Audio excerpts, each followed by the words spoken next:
வணக்கம். இன்னைக்கு எத பத்தி பேசப் போறேன்னா, தலைவர் 51 அத பத்தி தான் பேசப் போறேன். 50, 50, 50ன்னு சொல்லி 50 இயர்ஸ் முடிஞ்சு 50 இயர்ஸ் செலிப்ரேட் பண்ணோம். இந்த ஆகஸ்ட்ல தலைவர் 51 அப்படிங்கிற ஒரு வருஷம் கம்ப்ளீட் ஆகுது. 51 வருஷம் ஒரு ஃபீல்ட்ல கம்ப்ளீட் பண்றது அப்படிங்கிறது சாதாரண விஷயம் கிடையாது. அதுவும் நம்பர் 1 இடத்துலயே இத்தனை வருஷமும் இருந்து கம்ப்ளீட் பண்றது அப்படிங்கிறது ரொம்ப பெரிய விஷயம். இன்னொருத்தர் இந்த சாதனைய பண்ண முடியுமா? அப்படின்னா அது மிகப்பெரிய கேள்விக்குறியா தான் இருக்கு இன்னை வரைக்குமே. மேபி பண்ணா கூட அத பார்க்கறதுக்கு நம்ம இருப்போமா அப்படிங்கிறது தெரியல. ஏன்னா 50 வருஷம்லாம் யாரு கம்ப்ளீட் பண்ண போறா? இதுக்கப்புறம் ஒருத்தர் நம்பர் 1 இடத்துக்கு அவர் ஒரு 50 வருஷம் கம்ப்ளீட் பண்ணி, அந்த 50 வருஷம் நம்ம உயிரோட இருந்து, இதெல்லாம் நடக்கிற விஷயமா அப்படின்னு கேட்டா மேபி ஃபியூச்சர்ல நடக்கலாம். ஆனா நம்ம இருக்கிற காலத்துல இது நடந்திருக்கு அப்படிங்கிறது நம்ம கொண்டாட வேண்டிய ஒரு விஷயம். ஏன் நம்ம அவங்கள கொண்டாடணும்? இப்ப நெறைய பேர் அந்த மாதிரிதான் கேள்வி கேட்கிறாங்க.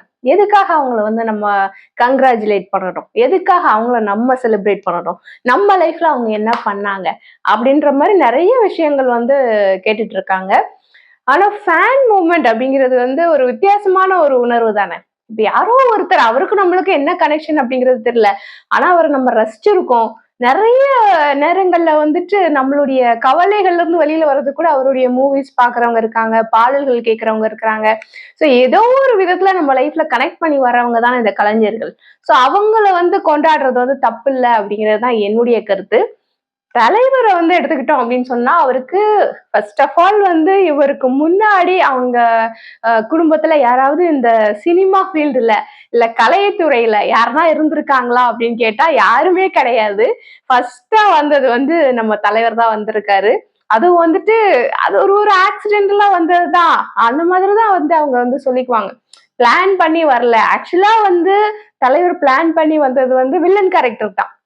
நிறைய இடத்துல அவர் அதை சொல்ல நம்ம கேட்டிருப்போம். ஆனாலும் எங்கேயோ ஒரு இதுல இவர் யாருக்கோ ஹீரோவா தெரிஞ்ச போய் அவங்க இவங்களை ஹீரோவா வச்சு படம் எடுத்து கடைசியில பார்த்தா ஒரு பெரிய சூப்பர் ஸ்டார் ஒரு 51வது வருஷத்தை கம்ப்ளீட் பண்ணியிருக்காரு ஹீரோவா அப்படின்னு சொல்லிட்டு பார்க்கும்போது ரொம்ப ஆச்சரியமா இருக்கு. ஏன்னா அபூர்வ ரகங்கள் ரிலீஸ் ஆகிற டைம்ல அப்போ அது ஒரு சின்ன கேரக்டர் தான். என்ன அப்படின்னா ஆனாலும் அபூர்வ ராகங்கள் ஹீரோ யாரு அப்படின்னு கேட்டா அது தலைவர் தானே. ஹீரோயின் இருக்கும்போது ஹீரோயினோட ஜோடி தானே ஹீரோவா இருக்க முடியும் அப்படின்ற மாதிரிலாம் யோசிக்கலாம்.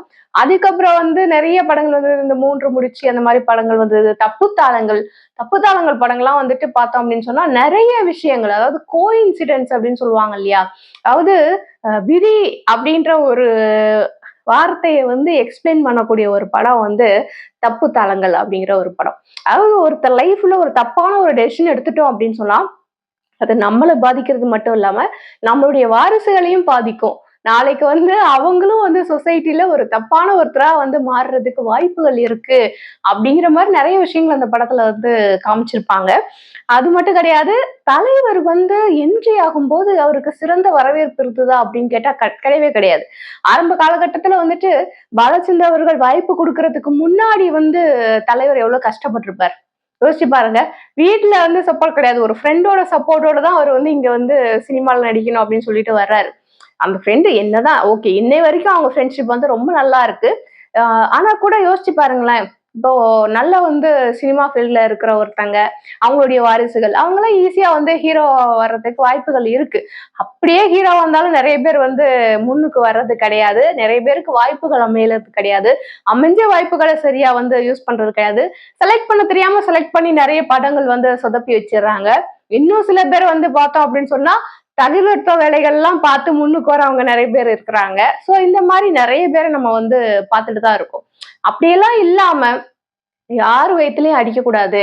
நம்ம நம்ம வேலையை செஞ்சா நமக்கு கடவுள் கரெக்டான ஒரு விஷயத்த கொடுப்பாரு அப்படிங்கிறதுக்கு தலைவரோட வேற ஒரு பெரிய எக்ஸாம்பிள் நம்ம சொல்லவே முடியாது.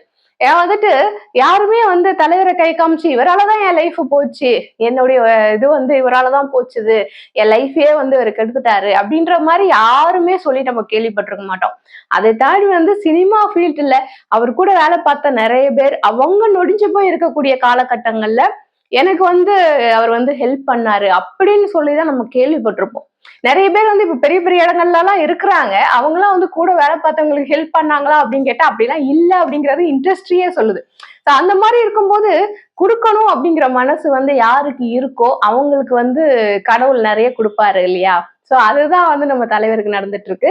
ஆரம்ப காலகட்டத்துல வந்துட்டு இவரு என்ட்ரி ஆகி இவர் ஹீரோவா நடிக்க ஆரம்பிக்கும் போது அந்த காலகட்டத்துல ஹீரோனா இப்படிதான் இருக்கணும்னு ஒரு வரையறை வச்சிருப்பாங்கல்ல. அது எந்த வரையறையுமே இவருக்கு வந்து ஒத்து வரவே இல்ல. இருந்தா கூட இவர் வந்து ஹீரோவா வந்து அதுல நின்னு ஜெயிச்சு காமிச்சிருக்காரு அப்படிங்கிறது வந்து மிகப்பெரிய விஷயம் தான். எந்தவித பேக்ரவுண்ட் இல்லாம வந்திருக்காரு. அதாவது தடுக்கி விழும்போதெல்லாம் தாங்கி பிடிக்கிறதுக்கும் தூக்கி விடுறதுக்கும் வந்து வீட்டுல ஒருத்தர் இருக்காங்க, ஃபேமிலியில ஒருத்தவங்க இருக்காங்க, யாரோ சினி ஃபீல்ட்ல இருக்கிறாங்க, அவங்க பாத்துக்குவாங்க, நம்ம வந்து கொஞ்சம் நல்ல வர வரைக்கும் அவங்க சப்போர்ட் பண்ணுவாங்க. அந்த மாதிரி விஷயங்கள்லாம் தலைவருக்கு கிடையாது. அவரே தான் விழணும், அவரே தான் எந்திக்கணும், அந்த மாதிரி நிறைய விஷயங்கள் வந்து அவர் வந்து அவர் மட்டும்தான் ஹேண்டில் பண்ணணும் அப்படிங்கிற மாதிரிதான் வந்து அவரோட லைஃப் வந்து ஹேண்டில் பண்ணி கொண்டு வந்திருக்காரு. ஒரு ஒரு நிமிஷமோ ஒரு ஒரு வருஷமோ வந்து தலைவரே செதுக்கினது அதை வந்து சந்தேகம் இல்லாம வந்து நம்ம சொல்லிக்கலாம். அது மட்டும் கிடையாது. இவருக்கு அப்புறமா அது இவருடைய காலகட்டத்துக்கு முன்னாடி வரைக்கும் ஹீரோனா வந்து இந்த மாதிரி லுக்ல இருக்கணும், கலரா இருக்கணும், ஹேர் ஸ்டைல் வந்து இந்த மாதிரி இருக்கணும், அந்த மாதிரி நிறைய விஷயங்கள் வந்து இருந்தது இல்லையா? அதெல்லாம் உடைச்சு எப்படி இருந்தா பரவாயில்ல, பிளாக் ஸ்கின்னா இருந்தாலும் பரவாயில்ல, ஹீரோவா நடிக்க முடியும் அப்படிங்கிற ஒரு விஷயத்த வந்து ஆரம்பிச்சு வச்சதே வந்து தலைவர் தான் அப்படின்னு தான் சொல்லணும். ஏன்னா தலைவருடைய காலகட்டத்துக்கு முன்னாடி இந்த மாதிரி வந்து கருப்பு நிற ஹீரோக்கள் இருந்தாங்களா அப்படின்னு கேட்டா வந்து அது மிகப்பெரிய கேள்விக்குறிதான். கிட்டத்தட்ட வந்து இந்த பிளாக் அண்ட் ஒயிட் காலகட்டம் அது முடிகிற அந்த ஸ்டேஜ்ல தான் வந்து தலைவர் வந்து நடிக்க ஆரம்பிச்சாரு. தலைவர் நடிக்க ஆரம்பிக்கிறப்போ அந்த கலர் படங்கள்லாம் வர ஆரம்பிச்சிச்சு. இந்த பிளாக் அண்ட் ஒயிட் காலகட்டத்துல நடிச்சவங்கன்னா அவங்க மேக்கப் போட்டு நடிச்சிருக்கலாம். அந்த காலகட்டத்துல அந்த கலர் அப்படிங்கிறது வந்து பெருசா வந்து தேவைப்படாம இருந்திருக்கலாம். அந்த மாதிரி எல்லாம் இருந்திருக்கலாம். ஆனா அந்த கலர் படம் வர ஆரம்பிச்சதுக்கு அப்புறம் பார்த்தோம் அப்படின்னு சொன்னா அந்த அந்த கலரா இருக்கிறவங்க நடிக்க வைக்கிறது, கலரா இருந்தாதான் கேமராக்கு நல்லா இருக்கும், அந்த மாதிரி விஷயங்கள்லாம் நிறைய இருந்தது. நிறைய ஹீரோயின்ஸ், நிறைய ஹீரோஸ் எல்லாம் கலரா இருக்கிறவங்களதான் வந்து செலக்ட் பண்ணிட்டு இருந்தாங்க. சோ அப்படியெல்லாம் இருக்கும்போது பாலச்சந்தர் அவர்கள் வந்து ஏதோ ஒரு 3 படத்துல ஃபர்ஸ்டே வந்து புக் பண்ணியிருக்காங்க. எப்படி புக் பண்ணியிருப்பாங்க அப்படிங்கிறது வந்து தலைவருக்கே ரொம்ப ஆச்சரியமான ஒரு விஷயம் தான். 3 படத்துல வந்து நீங்க புக் பண்ணீங்க இல்லையா, அதுதான் எனக்கு வந்து இருக்கிறதுலே மகிழ்ச்சியான ஒரு விஷயம் அப்படின்னு சொல்லிட்டு ஒரு பேட்டியில கூட வந்து தலைவர் சொல்லியிருந்தார் இல்லையா? அந்த பாலச்சந்தர் அவர்கள் வந்து கேள்வி கேட்டு ஒரு செஷன் மாதிரி வச்சிருந்தாங்க. அதுல வந்து தலைவர் சொல்லியிருந்தாரு, இந்த மாதிரி 3 படத்துல நீங்க புக் பண்ணீங்கல்ல, அதுதான் வந்து ரொம்ப ஹாப்பியான ஒரு மூமெண்ட் அப்படின்ற மாதிரி சொல்லியிருந்தாரு. அதெல்லாம் வந்து ரொம்ப ஆச்சரியம் தான். தலைவருக்கு வந்து எப்படி நடந்தது அப்படிங்கிறது வந்து நம்மளுக்கே தெரியாது. எப்படி வந்து ஒரு வாய்ப்பு கிடைச்சு ஒருத்தர் வந்து முன்னுக்கு வராரு எந்த பேக்ரவுண்டும் இல்லாம அப்படிங்கிறது இன்னைக்கு நினைச்சா கூட ஆச்சரியமான ஒரு விஷயம் தான். அந்த காலகட்டத்துல தலைவர் சந்திக்காத விமர்சனங்களே கிடையாது. நிறைய விமர்சனங்கள். அவன் தலை எப்படி இருக்கு, அவன் கலர் எப்படி இருக்கு, அவன் பேசுற ஸ்டைல் எப்படி இருக்கு, இன்னைக்கு வரைக்கும் இந்த நிமிஷம் வரைக்கும் வந்து தலைவர் வந்து சந்திக்காத விமர்சனங்களே கிடையாது, சந்திக்காத கிரிட்டிசிசம் கிடையாது. அந்த அளவுக்கு வந்து வேற யாராவது இங்க தமிழ்நாட்டுல வந்து இந்த அளவுக்கு விமர்சனங்களையும் இந்த அளவுக்கு வந்து கிரிட்டிசிசம் சந்திச்சிருப்பாங்களா அப்படின்னு கேட்டா வந்து கிடையாது அப்படின்னு தான் சொல்லணும். அந்த அளவுக்கு சந்தித்த ஒரு ஆள் வந்து தலைவர் தான். இருந்தாலும் இந்த வயசுலயும் இந்த 51வது வருஷத்துலயும் அவர் வந்து அட் அ டைம் 3 படத்துக்கு நம்ம வந்து வெயிட் பண்ணிக்கிட்டு இருக்கோம். ஜெயிலர் 2 வரணும், தர்மன் வரணும், அதுக்கப்புறம் வந்துட்டு இவங்க கமல்ஹாசன் அவர்களும் நம்ம தலைவரும் சேர்ந்து நடிக்கக்கூடிய ஒரு படம் அது வரணும். அதுக்கு இன்னும் டைட்டில் வைக்கல, அதை வச்சு அது வந்து ரிலீஸ் ஆகி வரணும். சோ 3 படத்துக்கு நம்ம வந்து அட் அ டைம்ல வெயிட் பண்ணிக்கிட்டு இருக்கோம், எப்படா வரும் அப்படின்னு சொல்லிட்டு. சோ அவருடைய வயசுக்கு இத்தனை ரசிகர்கள் எப்ப அவருடைய படம் வரும் அப்படின்னு வெயிட் பண்ணிட்டு இருக்கிறோம் இல்லையா? சோ இத வந்து எத்தனை பேரால இந்த வயசுல பண்ணிட முடியும் அப்படிங்கிறது மிகப்பெரிய ஒரு ஆச்சரியமான ஒரு விஷயம். இன்னைக்கும் தமிழ் இண்டஸ்ட்ரியில number 1 business, Tamil industry cinema இண்டஸ்ட்ரியில நம்பர் 1 பிசினஸ் தரக்கூடிய ஹீரோ அப்படின்னா அது தலைவர் தான். அவர் என்னைக்கு நம்பர் 1 இடத்துக்கு வந்தாரோ அன்னையில இருந்து இன்னை வரைக்கும் அவருக்கு அடிச்சிருக்கிறதுக்கு ஆளே கிடையாது அப்படிங்கறதுதான் உண்மை. நிறைய ஃபேக் நியூஸ் பரப்புறவங்க வந்துட்டு நிறைய ஃபேக் நியூஸ்லாம் இடையில வந்து நிறைய பரப்பிக்கிட்டு இருந்தாங்க. ஸோ அதெல்லாம் வந்துட்டு ஓரளவுக்கு ஓஞ்சிருச்சுன்னு நினைக்கிறேன். இனிமே வந்து நாங்க அவ்வளவு பண்ணோம், நீங்க எவ்வளவு பண்ணோம் அப்படின்னு கம்பேர் பண்ற அளவுக்கு இனிமே யாரும் சினிமா இண்டஸ்ட்ரியில இருக்க மாட்டாங்க. அந்த மாதிரி பொய் தகவல்களை பரப்புறதுக்கு இனிமே சினிமா இண்டஸ்ட்ரியில ஆள் கிடையாது அப்படின்னு தான் நான் நினைக்கிறேன், நம்புறேன். இனிமே யாரும் அந்த மாதிரி பொய் தகவல்களை பரப்ப மாட்டார்கள் அப்படின்னு சொல்லிட்டு. அதை தவிர வந்து பார்த்தோம் அப்படின்னு சொன்னா தலைவர் எப்படி பிசினஸ் பண்றாரு அப்படிங்கிறது சினிமா இண்டஸ்ட்ரியில இருக்கிற தயாரிப்பாளர்களுக்கு தெரியும். அவர்கள் நம்பி காசு போட்டு படம் எடுக்கக்கூடிய ஒரு ஹீரோ வந்து தலைவர் தான். ஸோ தயாரிப்பாளர்களுக்கு தெரியும் எது ஃபேக் நியூஸ், எது உண்மையான நியூஸ் அப்படிங்கிறது தெரியும். ஃபேக் நியூஸ் பரப்புறவங்களை நம்பி கோடிக்கணக்கில் காசு போட்டு அது நஷ்டமாய் உட்கார்ந்து இருக்கக்கூடிய தயாரிப்பாளர்களும் அதிகமாக தான் இருக்காங்க. அவங்க இன்னும் வெளியில சொல்லலை எதுவுமே. 1-2 தயாரிப்பாளர்கள் வெளியே சொல்லிட்டாங்க, 1-2 தயாரிப்பாளர்கள் இன்னும் சொல்லலை. இனிமே சொல்லுவாங்க அப்படிங்கிறத எதிர்பார்ப்போம். கூடிய சீக்கிரமே அதுக்கெல்லாம் வந்து காலம் பதில் சொல்லும் அப்படிங்கிறத எதிர்பார்க்கலாம். அதை தவிர வந்து பார்த்தோம் அப்படின்னு சொன்னா business world, Tamil cinema industry business world, அதை வந்துட்டு தமிழ்நாட்டை தாண்டி வெளி மாநிலங்களுக்கு கொண்டு போனது. இதுக்கு முந்தின இதுல கூட வந்து வெளி மாநிலங்களுக்கு அவ்வளவு பிசினஸ் போச்சா தமிழ் சினிமா இண்டஸ்ட்ரியில இருந்து அப்படின்னு பார்த்தா ரொம்ப கம்மி தான். இங்க இருக்கிறதே டப்பிங் பண்ணி நிறைய இதுக்கு கொண்டு போறது வந்து ரொம்ப கம்மியா தான் இருந்தது. தலைவருடைய காலகட்டத்துக்கு அப்புறம் தான் அந்த ஒரு தலைவர் அவர்களும் உலக நாயகன் அவர்களும் அவங்க வந்து பீக்ல இருந்த அந்த காலகட்டம்ல நிறைய டப்பிங் எல்லாம் வந்துட்டு நடந்தது. இங்க இருக்கிறது வெளிமாநிலத்துக்கு போறது, வெளிமாநிலத்துல இருந்து நிறைய டப்பிங் பண்ணி இங்க வந்து நம்ம படம் எடுக்கிறது, இதெல்லாம் வந்து நிறைய வந்து நடந்தது. அந்த பிசினஸ் டெவலப்மெண்ட் அப்படிங்கிறது நடந்தது. இதை தாண்டி அந்த பிசினஸ் டெவலப்மெண்ட்டை வந்துட்டு வெளிநாடு வரைக்கும் கொண்டு போனது யாரு? இந்த தமிழ் சினிமா இண்டஸ்ட்ரிய தூக்கி கொண்டு வெளிநாடு வரைக்கும் கொண்டு போய் வச்சது யாரு அப்படின்னு சொன்னா சந்தேகமே இல்லை, அது வந்து தலைவர் தான் அப்படிங்கிறது வந்து எல்லாருக்குமே தெரியும். இன்னைக்கு அவரு போட்டு கொடுத்த ரோட்ல நிறைய பேர் டிராவல் பண்றாங்க, டிராவல் பண்ணிட்டு அவரையே திட்டுறாங்க. இதுதான் வந்து கொடுமை அப்படிங்கிறது. நான் போட்ட ரோட்ல டிராவல் பண்ணிட்டு என்னையே திட்டுறீங்களாடா அப்படின்லாம் வந்துட்டு தலைவர் கேட்டது இல்ல, நம்ம தான் கேட்போம். ஏன்னா வந்துட்டு தலைவர் பொறுத்தளவுல யாரையுமே வந்து குறை சொல்லி அவர் பேசி நான் வந்து பார்த்ததே கிடையாது. சமீபத்துல வந்துட்டு அந்த காக்கா கழுகு கதையெல்லாம் சொன்னாங்க. ஆக்சுவலி தலைவர் வந்து வேற ஒரு விஷயத்துக்காக காக்கா கழுகுன்னு சொல்ல போய் யானை வந்து தன் தலைய மண்ணை வாரி போட்டுக்கிற மாதிரி ஒரு நெகட்டிவ் பப்ளிசிட்டி வேணும் அப்படிங்கிறதுக்காக வந்து அவர் வந்து நான் தான் காக்கா அப்படிங்கிற மாதிரி ஒருத்தர் வந்து தலையை கொண்டு கொடுத்துட்டாரு. சரி, ஓகே, அவர் வந்து இண்டஸ்ட்ரியில இருந்து போயிட்டாரு, அது வரைக்கும் சந்தோஷம் அப்படின்னு நினைச்சுக்க வேண்டியதான். ஏன்னா இன்னுமே ஃபேக் நியூஸ் யாரும் இண்டஸ்ட்ரியில போட மாட்டாங்களே, அரசியலோடு நிறுத்திக்குவாங்க அப்படிங்கிற ஒரு நம்பிக்கை. ஸோ சினிமா இண்டஸ்ட்ரியில இனிமேல் யாரும் ஃபேக் நியூஸ்லாம் போட மாட்டாங்க அப்படின்னு நம்புவோம்.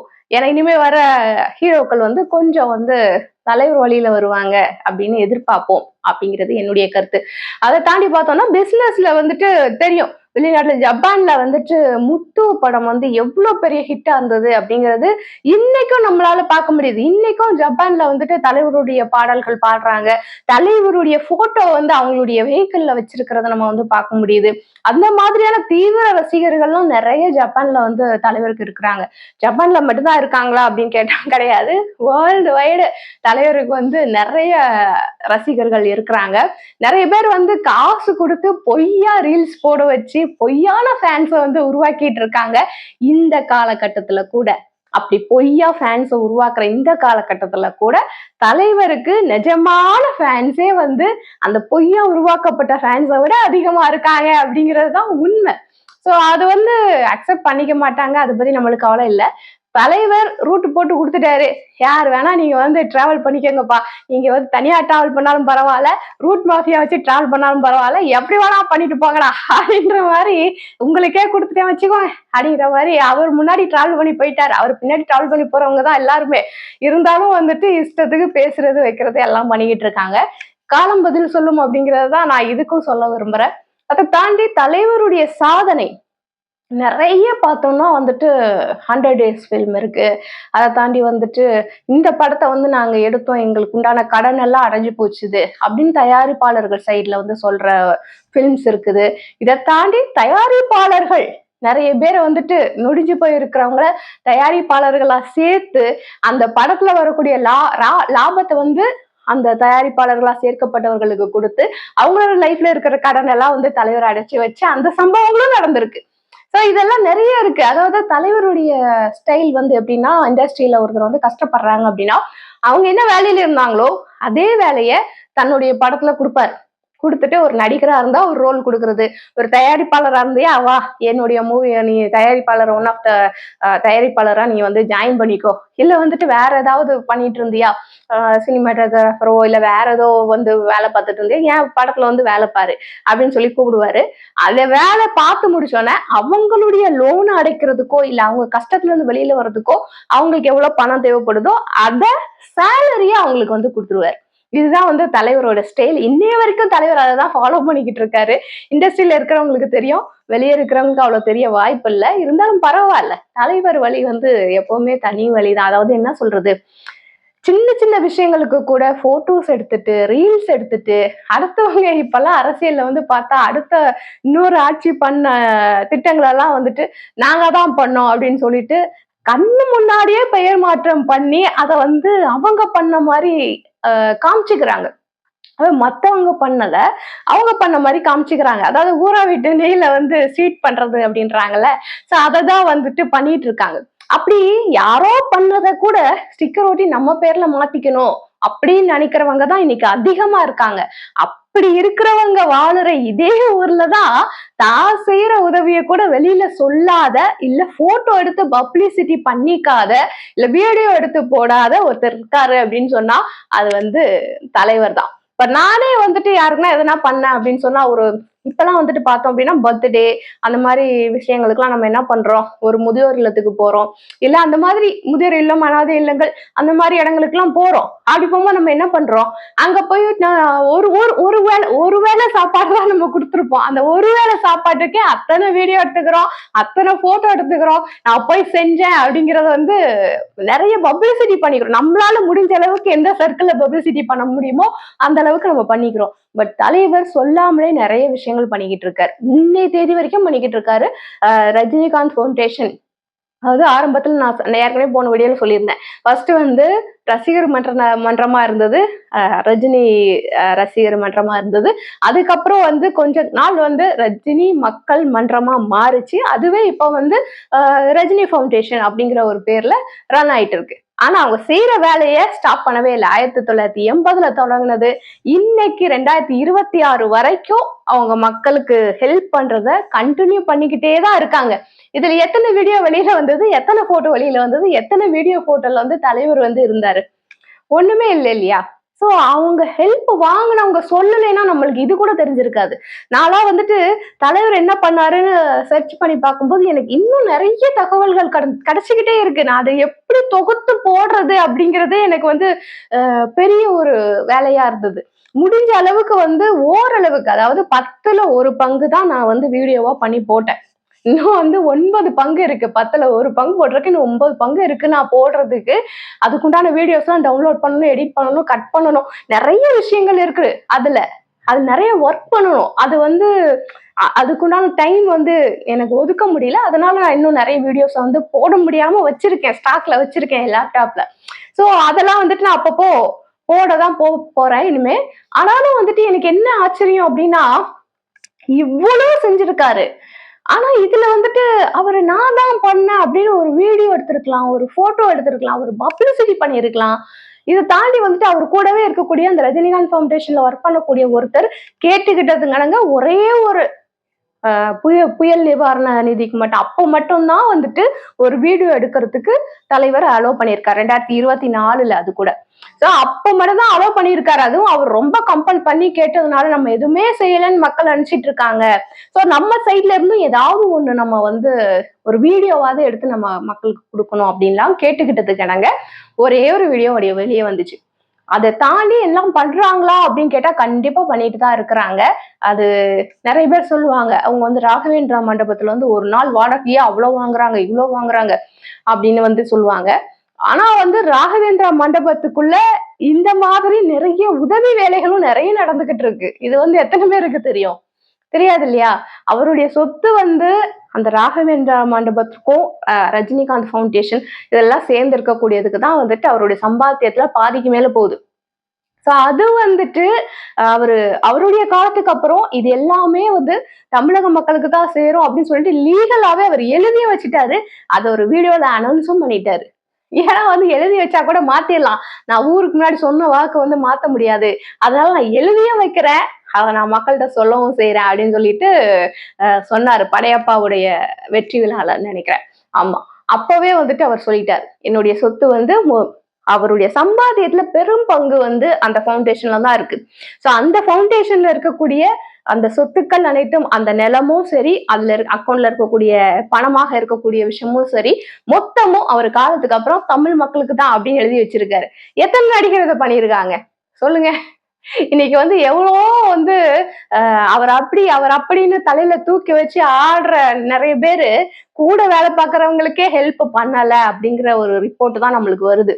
அப்படி இருக்கும்போது நான் சம்பாத்தியத்துல பாதிக்கு மேல வந்து இதுலதான் போட்டு வச்சிருக்கேன். இது என் காலத்துக்கு அப்புறம் என் ஃபேமிலிக்கு போகாது, மொத்தமும் தமிழ் மக்களுக்கு தான் அப்படின்னு எழுதி வச்ச ஒரு நடிகரை நீங்க வந்து இந்த உலகத்திலேயே காமிங்க.